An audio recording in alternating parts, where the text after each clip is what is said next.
Yo, yo, yo, what is up, everybody? This is Kyle and Mike with Fantasy Phenom. We are back, third time today, here to briefly recap what we've seen so far today and look forward to tomorrow's 5-game slate. So, Yep, we are currently filming during the halftime show of the final game of the slate, which was the Golden State Boston game. Trying to get an early show out to you, so we're not too late at night, so we get some live viewers in here. Again, most of the slate is pretty much over with, and it's been a roller coaster, that's for sure. yeah, I was just telling Mike on the show earlier today, I said Elfrid Payton was my favorite play in the mid-range point guard, had him in every lineup, took him out. Giannis was my favorite high-priced shooting guard. Didn't play him. Two highest scores on the slate, if I'm not mistaken. So, yeah, man. Really good night for me. These Sarcasm. things will happen. I know if you are playing DFS on a day-to-day basis, you've been a part of similar frustrations. So I feel you, man. I do. And I was telling you, just a slate like today, it just furthers my point on these slates that are over 10 games. Plenty of the players that we liked did well today. It's just you can only have 8 spots on at least on DraftKings. You only have 8 spots, so narrowing it down is somewhat difficult, and it is frustrating when you look back and you're like, damn, I knew that was going to be a good play. I didn't play it, so. Limit your exposure, unless you can play a bunch of lineups to get all these guys in. I was frustrated because I had a Utah stack, which I liked from the beginning last night. Hood, Hayward, and Gobert. I pivoted from Hood to KCP because I had money left over, and I thought there might be more upside there. Huge mistake. Again, obviously, I had Elf, took him out. I didn't have Giannis, but I didn't play him, so just Right, but frustrating. that's what I'm saying.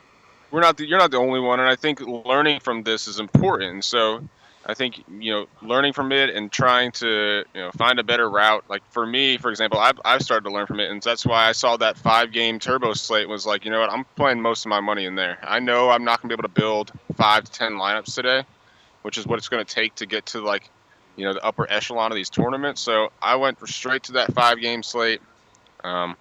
I played 3/4 of my buy-in in there and end up having a nice return. So you just got to learn from it and play smart. Just don't change your lineups. That's all I can say. Well, let's break down tomorrow. We got 5 games, yep. So Cleveland, Detroit. This is a smart stacking thing. So yeah. All right, point guards, Cleveland, Detroit. Kyrie's in a good spot. Reggie Jackson's in a good spot. Reggie Jackson completely flopped today. Ish Smith is in a good spot. I mean, you can pick your poison there. yeah, poison is probably the better word. I think I go Jackson. He like you said, him and KCP. I think they combined to have like 2 for 25 shooting today or something ridiculous. They both had a terrible shooting performance. They got blown out by Indiana, who was not a good team. I think it was even at home they got blown out. So terrible game. They're on a back-to-back here at home. I guarantee there's a fire being lit under their asses right now. I don't think that tomorrow, obviously they'll come out with a fire, but I don't know, Reggie Jackson at 5.1 against Kyrie. I mean, Kyrie. both of them have a good matchup. I guess Reggie Jackson is the one that they've talked about. They want to get him going, so he'll get the minutes, I guess. So you can look there. He has a good matchup to rebound. Yeah, so Kyrie, I think he's got the best matchup on his team. I'm not really looking much at Cleveland to pay up for. Just looking at the plus minuses I have in front of me. I agree. Obviously, comparatively to the rest of this slate. So I think Kyrie is, again, he's got the best matchup on his team, DVP over the season in the last 10, obviously, against point guards. With Pistons, they're middle of the road, but they're a pretty good team against every other position except for the point guard. So something to be said. He's got 40-plus DraftKings points in 11 of his last 12, and he's flashed his ceiling in 3 of those games, coming up with like a 70-pointer. Then he had a 58. I think he's got a 60-some in the last 10. So Again, solid 40-point floor. He's got some upside. I don't know that he gets there today, but Yeah. I'm not going to roster Chris Paul tomorrow. I'm not really looking at Mike Conley.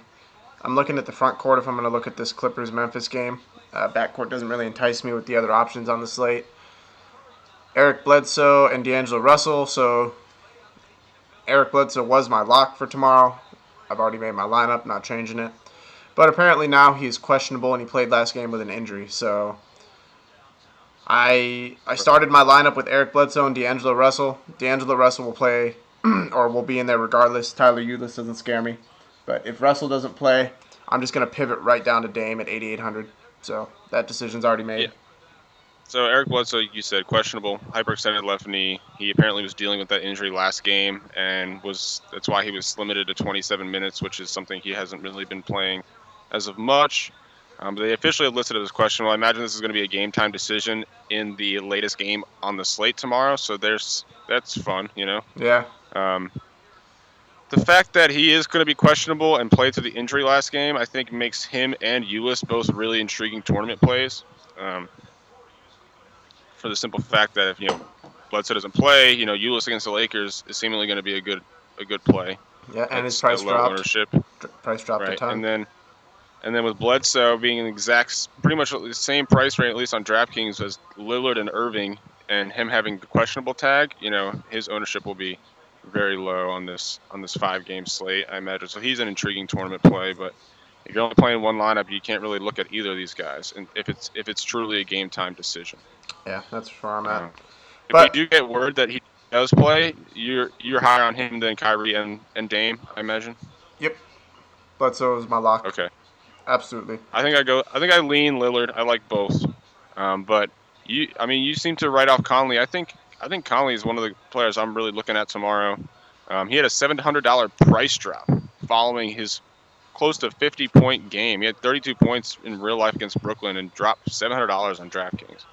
He straight up has owned Chris Paul this year. Yeah. Um, 52.8 DraftKings points over the 3 games, 2 of them with CP3, 1 without. In the 2 games with Chris Paul, he's averaged 34 and 9 a slash line.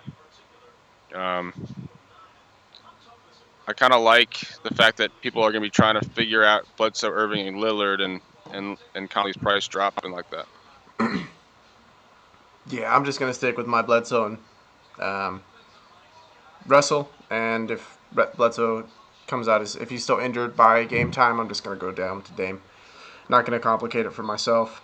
T.J. Yeah, McConnell is someone you can look at for value. Definitely in a good matchup against Dame. I looked at it. Not gonna do it. I'd rather just play D'Angelo Russell or even Jordan Clarkson tomorrow. yeah. I'm on Clarkson over TJ as well in that price range. I'm also going to 100% fade Russell Westbrook tomorrow. Russell Westbrook Cool. struggles historically against the Spurs. Hasn't cracked 50 points, I believe, in his last 5 outings versus them. I don't care that he's hot. I just not not against the Spurs. I think Pop can limit him. I'm not going to say shut him down because no one can stop him, but limit him. And I'm not going to touch him. No, yeah, I think again, I think it's a quality strategy to play him in 2 out of 3. I mean, 1 out of 3 tomorrow. I don't necessarily like his spot either, but he is Russell Westbrook, and if any of these other, if the majority of the rest of the high price guys do not have a good games, I think Russell Westbrook getting 50 points is still going to be all right on a 5-game slate. He had 57.5 against San Antonio on DraftKings in their only meeting of the season.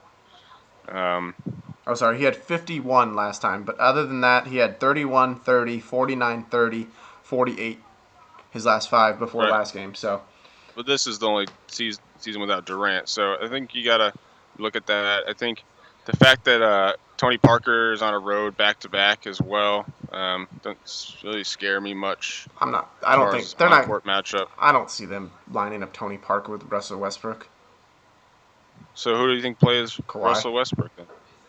They're just gonna play 1-on-1 with Kawhi. I mean, Who else? that would Who else does Kawhi need to they're guard? gonna have to. Roberson? No. They don't need to guard anybody. Yeah, no, you're right. So they're gonna try and take him off the court, but again, Yeah. I don't know. I don't really know that this game is close either, so there's that to help me fade Westbrook. But yeah, not a good spot for him. Um, I'm just saying from a strategy, from a DFS perspective on a 5-game slate with Westbrook, we talked about it. It's tough to fade him, man. Yeah. I'm going right back to KCP tomorrow. I was looking at him. Cleveland sucks for shooting guards. Absolutely sucks for shooting guards. And KCP just had a really bad game today. So I'm going to go right back to him. He can hit value tomorrow. He fits what I was doing with my lineup. So I have a short memory. There you go. I don't. He burned me tonight, but that's okay. KCP equals GPP. We'll keep saying it. Um, 2 straight duds, like you said. Cavs are top 3 shooting guard DVPs season and last 10. I don't know. I'm somewhat afraid that this is another blowout after what happened today with Indiana in a back-to-back, and we saw 27 minutes from Stanley Johnson today because it was a blowout, and I don't know, that could happen again. J.R. Smith is practiced today, for what it's worth. Kyle He's Korver has been ruled out, so from the Cavaliers' perspective at shooting guard, I think we might see some extra run for Shumpert. I don't think J.R. Smith plays. He told the media today it was a mental issue. Yeah, he just I needs to don't know what mentally that means. mentally get back into it. I guess. Yeah, I don't know what happens from the shooting guard perspective for position on the Cleveland. I imagine it's just going to be Shumpert, or maybe they go and play some more minutes with I don't know, starting Fry or something like that. I mentioned. Actually, I'll get there. JJ Redick can do well against Tony Allen. He has before. I'm not going to go there. I'm looking elsewhere on the slate, but he's in play, as is Tony Allen versus JJ Redick, I think. Jamal Crawford is in play tomorrow for minimum salary. Do you think there's any merit to them benching Tony Allen against Brooklyn? Do you think it was just against Brooklyn? I read conflicting reports. I read from a couple people that they were trying to jumpstart their offense, and that's why they inserted Aaron Harrison into the lineup That at makes shooting sense. guard. Makes sense. So maybe going forward, because I mean I know Memphis has struggled. Obviously, just lost to Brooklyn, and they're trying to compete. You know, they're built to win. They're trying to try and compete this year. So if they're trying to jumpstart their offense, perhaps they continue with Aaron Harrison. I don't know how that really factors in from a DFS perspective, but Yeah, I'm not going to play him. I'm not looking at Redick either, but you can. Devin Booker against LA is definitely an intriguing matchup. I'm also going to fade that. I like Victor especially Oladipo if there's more. no Bledsoe. There's no Bledsoe. I think Booker at 66 is in play. He's a consistent, like mid-30s kind of player on the whole year. He had 38 against the Lakers last time they played. Oh, I'm sorry. He's against the last game he had 38. In 3 games versus the Lakers, he's averaging 36. So Six. I don't see why he doesn't get to value tomorrow, I agree. especially if Bledsoe doesn't play. I looked at CJ McCollum. Philadelphia just gives it up to shooting guards recently, so CJ McCollum is definitely in play. I have him in a lineup. Alan Crabb, you can look there again. I don't think it's really point chasing. He's a punt player that gets a lot of minutes, so especially with Evan Turner Yeah. out. And finally, I mentioned I don't like Russell Westbrook tomorrow, and I love Victor Oladipo. San Antonio gives it up to shooting guards. When Russell Westbrook struggles, Victor Oladipo can do well. So Yeah, Oladipo's another guy I'm somewhat curious about. I mean, he was limited last game. They said he does not have a hard minutes restriction with his back injury, but they wanted to monitor his minutes, is what came out before last game. He played 26, so if I'm paying for Oladipo, I don't really like that if he's going to get 26, but maybe get some more run today. Um, he is very cheap at 5,200 on DraftKings, so in San Antonio, like you said. yeah, So it's I intriguing. I'm somewhat worried about only playing 26 last game coming off injury. I will say there's a ton of mid-price options like 5K, 5.5K tomorrow, and it's very easy to roster both LeBron James and Russell Westbrook for what it's worth. I'm not going to do it, but it's very possible. I've made a couple lines with them just to see what I could do. Speaking of that, LeBron James against Cleveland. Against Against Detroit. Detroit. Again, this is a team that he hasn't necessarily destroyed. He, I think his high is 54 points, first time in his last 5. So you'd be looking right at value, which I think is probably that's reasonable. I mean, you want that on a 5-game slate. So I could look there. I'm not going to go there. I'm going to go Kawhi instead tomorrow. But Yeah, I think I lean Kawhi as well, but LeBron's matchup proof. I mean, 62.5 over his last 4, just crushing it right now. His price dropped as well post 30-17 game. mm-hmm. I don't know how that happens, but I don't know. Yeah, Detroit is not where I want to pay up on this 5-game slate, so I tend to want to fade LeBron. But again, he is LeBron. He's somewhat matchup proof, and he's proven to go off since the All-Star break. He's just been going off. So I'm going to fade Marcus Morris. I'm not going to look at that Memphis small forward position. TJ Warren is definitely someone you can look at 5,900. I mentioned Brandon Ingram. 4K on FanDuel. I love that price. I have him projected for about 21, 22 points tomorrow. So, yeah, I think Brandon Ingram at 4K is a lock against Phoenix. I think that's good value on a 5-game slate with potential upside. 4,900, no, thank you. TJ Warren, been very consistent. You know, he kind of profile as a cash player. You look at 7 games since the All-Star break, his lowest score is 26, his highest is 34. I think he's in a good spot here against the Lakers. I love TJ Warren tomorrow. Everything I've ran as far as the numbers is saying stack Phoenix. And the fact that he's really kind of proven he's not going to dud on you since the All-Star break seems pretty safe at small forward. I mean, it seems like a little bit overpriced, but again, if there's no Bledsoe, potential for no Bledsoe, I think Warren's safe to roster at that spot. See, I went the reverse. I rostered 4 Lakers tomorrow. Yeah, this game is good to target. So looking at, just give a preview with the plus minus.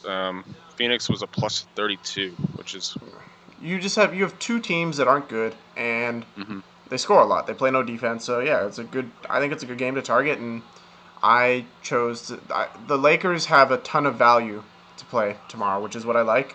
Phoenix has some value too, and it just happened to be that I rostered all Lakers, but I really like the Philly Portland game as well. yeah, you can look Target there. for what it's worth. Robert Covington from that game is a good play. Mo Harkless on the reverse is also value on FanDuel. DraftKings, I don't think I go up after that 55-point price tag, but Yeah, I'm gonna fade both of those guys. I think I'd rather play Warren than Covington. I like Covington tomorrow. I do like Covington tomorrow. I target Mo Harkless defense a lot. And that's fair. Yeah, I don't hate the Covington call. I just think I'd rather play Warren and save some money. It's fair. 7K seems like a lot of money for Covington, Kawhi, I mentioned I love him tomorrow. Kawhi's my stud of the day. Like, you'll see him in every one of my lineups, however many I play. I have 2 right now. Andre Roberson's. Yeah, if you're fading LeBron and Westbrook, I think you kind of pretty much you have by to default play Kawhi. Yeah, you have to play one of the 3, I think. And then obviously Andre Roberson's a hard fade for me. Yeah, no thanks. I think power forward is the ugliest position today by far. Just preface that by saying this. I disagree. I love power forward today. I have my 2 favorite guys, Randall and Cantor. Again, yeah, I just it's hard for me. Obviously, Cantor's not a power forward, or else I would have him in my player pool. But no, I'm not. I'm not super high on Randall. Why are you never high on Randall? I don't know what else he has to do for you. I don't know. I mean, I think I'd rather play Kawhi than Randall tomorrow at a similar price point. Not Kawhi. I'm sorry, LaMarcus Aldridge. I was gonna say what? How? What is Randall on DraftKings? He saved $600. Yeah, I mean, obviously, he had the triple double last game. He hit his ceiling pretty much twice over the last 5, so he's feeling it. There's no doubt he's feeling it. And another great matchup. Another great matchup. I agree. Do you look at Tobias Harris against Detroit? Or I'm sorry, against Cleveland? I think you can. So. I think you can. 3 straight solid games. That's pretty much all I got on Tobias Harris. You're kind of hoping that he gets the minutes, and that's about it. Yeah. Blake Griffin is in a good matchup. I can look at him, especially at 9K. Price dropped a little bit. I love Zach Randolph tomorrow. These two teams love playing each other, as in they hate each other, so they go off. Zach Randolph loves playing against the Clippers, so. Would you rather play Tobias Harris or Aminu? What are their prices? They're 54. pretty similar. I think they're both. I think Aminu's overpriced, but it's a 5-game slate, so Can I pick price neither? you can absolutely. But I just think Aminu's been consistent. If you look at his game logs, I would rather just pay uh, up to Zach Randolph at 5,800 on DraftKings. see, I'd much rather pay 57 for Aminu, in my opinion. Nah. Just consistently, man. I think he's hit 28 points. 1, 2, 3, 4, 5, 6, 7, 8 of 10. 28 points. So Yeah, I think you definitely can't say the same about Randolph. I like I think Randolph his better. matchup, Aminu versus Philly, I would much rather play that than Randolph versus the Clippers. Okay. I'm going to agree to disagree there. I like, of course, Randall. Randall's a no-brainer for me tomorrow. I don't mind Randall. If I'm Again, there's so much value tomorrow that Randall's an easy roster for me, especially because I'm not rostering Westbrook and I'm not rostering LeBron. see, Randall, I was struggling to find value. Honestly, I think. nah, there's so much. There's KCP at 51. There's Brandon Ingram at 4K. There is, See, I consider value 4.5 and below yes, on DraftKings. That's where you kind of have to look if you're paying up. Because you can probably get, if you pay up and you get two guys over 8K, you could probably get, you know, you also have Cantor at 54. I mean, I don't know. Cantor. Just there's so many plays that are in that 5K range that it's Hmm. Randall's a guy I'm paying up for tomorrow. And Yeah, you could definitely go mid-range at 5, between 5 to 8, and be all right. I'm just saying, like 4.5 and below, I really could struggle to find things that I like, um, a lot. It's really tough. I love Marquise Chris tomorrow. Actually, I don't love him, but as a value play, I love him. It's 4,400 on FanDuel. Again, his price is up too on DraftKings at 49. Yeah, see, FanDuel is a great slate for me tomorrow. I like the prices on FanDuel. DraftKings, I don't like them, but yeah. So, JaMychal Green, they benched him. They benched him and Tony on. There's no Tony offense Allen. there, yeah. So, Marquise Chris, I'm looking at. Larry Nance Jr., you can look at as well for 4K, 3,500 on DraftKings.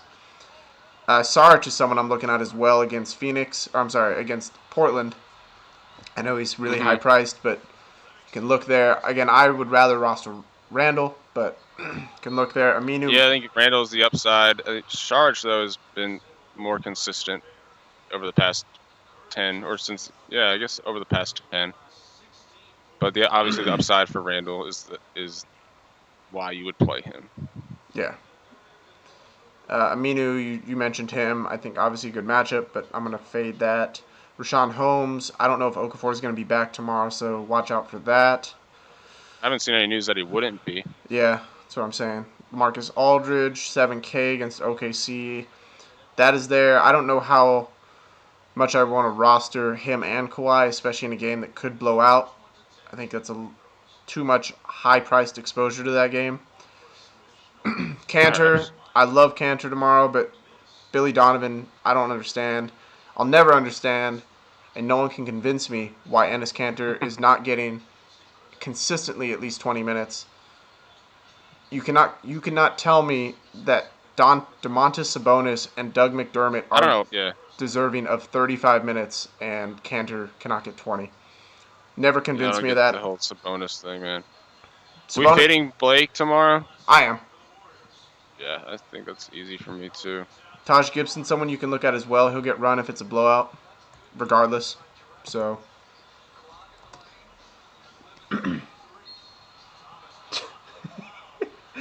Theo says because Cantor played at Kentucky and Donovan coached at Florida.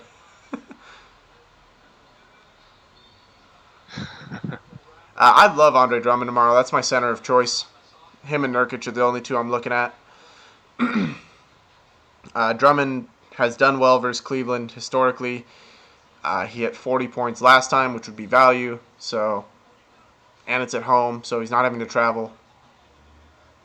Yeah, we know Andre Drummond's upside at 68.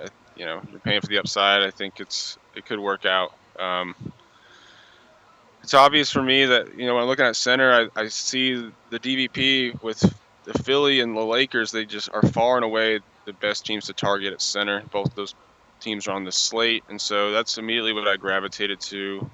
With Phoenix, obviously they got that situation going on with Williams and Len. I think both are in play. For the price, I go might Len.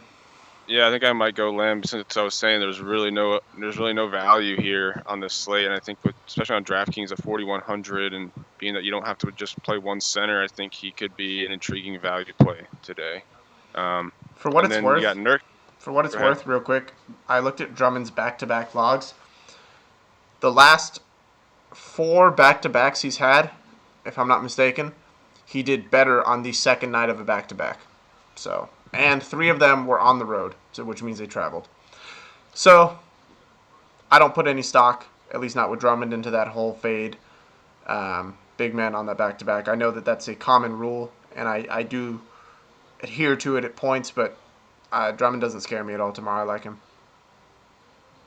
No, I don't think he's out of. He's definitely in play for tournaments. Again, it's just like if I'm playing one lineup, I don't know that he's the guy I'm looking at center. I mean, if I fall and I have enough money to get to him, I'm all right. But I don't know. I like Gasol.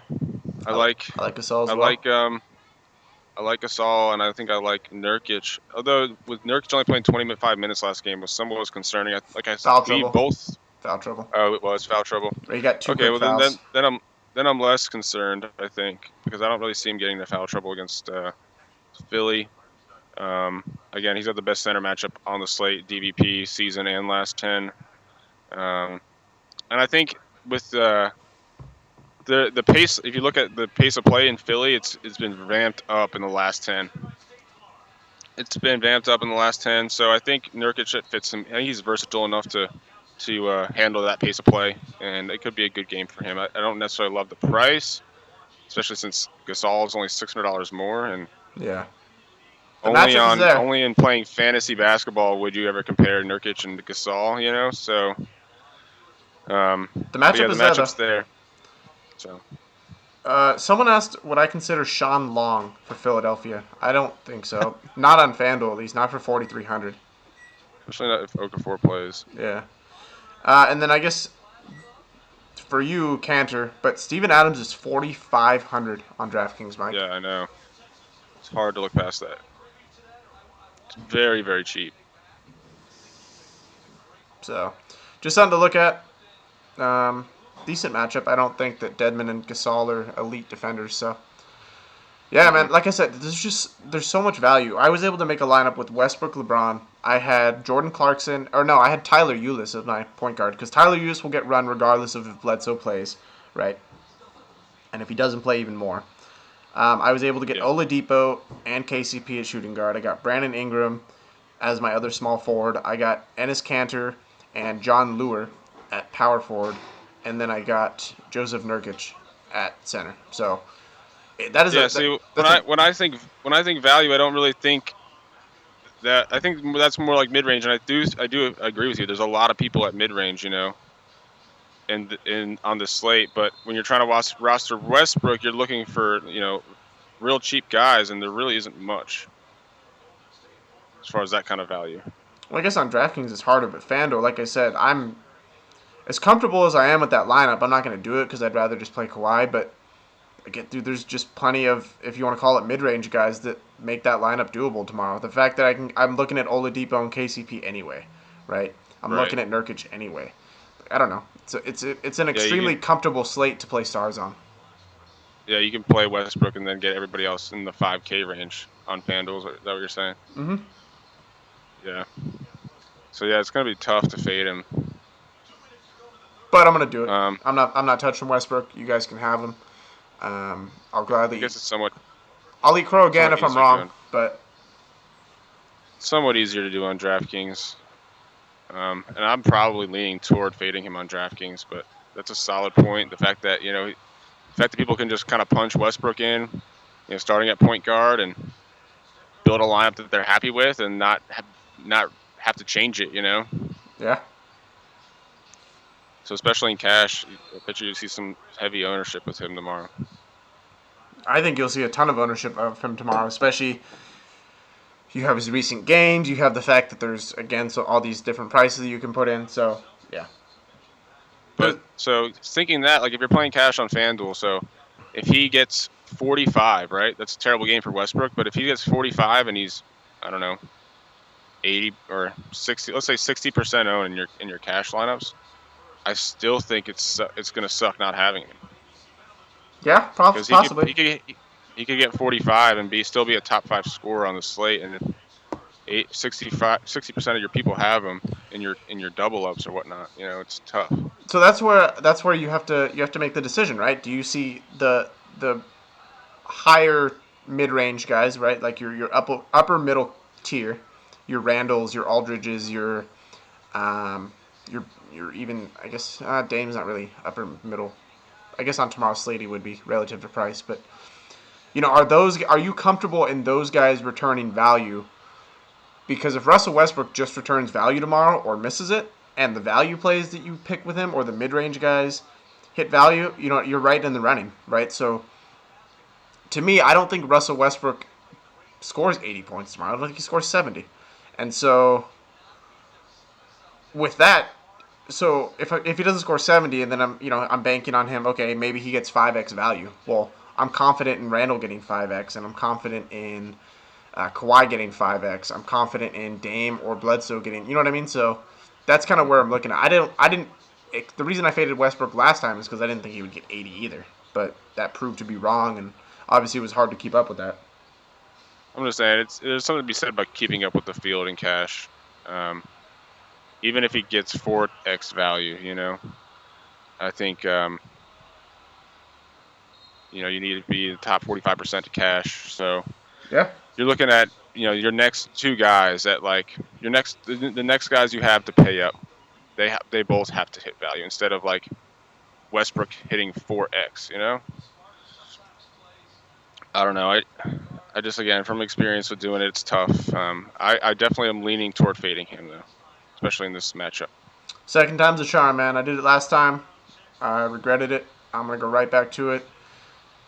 I also regretted rostering KCP today. I'm going to go right back to it. Short memory. I think Westbrook took like 38 shots last game, something fucking ridiculous. Yeah, so is he going to do that again? I don't know.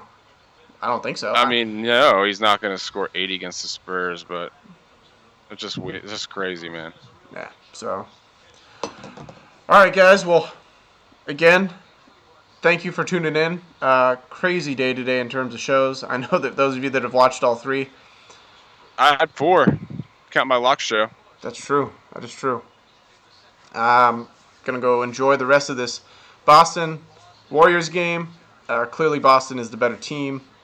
I think we can all agree the Warriors run is over with. I'm gonna get some hate from that because I know everybody's a Warriors fan nowadays. So, to those of you that are Warriors fans since 2012, I salute you. Boston's still a better team. Nice. I'm trying to start some controversy here. See, Apparently. see who watched the end of the show. And as always, if you guys are interested in joining Slack, we can continue our talk over in there. We have a couple Warriors fans in there, and they're always fun to chop it up with. So head over to Slack. We'll keep talking it up over there. If you haven't joined us yet, then look for the link in the bottom. 7-day free trial, $9.99 after that. Can cancel at any time on that 7-day free trial and pay no money. And if you decide to stick with us, it's 33 cents a day. So it's about a quarter. It's a quarter entry, just over a quarter entry on DraftKings. So it's well worth it. You can make your money back in one night. So, and at the very worst, you get therapy at the end of every night.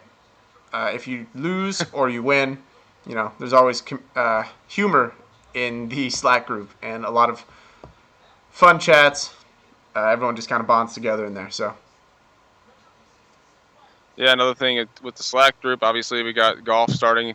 I think the slate locks at 3 a.m. or 4 a.m. your time. Mm-hmm. So if you're interested in playing some golf, throw a lineup in our free contest, throw a lineup in $1, or get in that channel, check it out, see what the plays are on, and yeah, we'll have that going this weekend.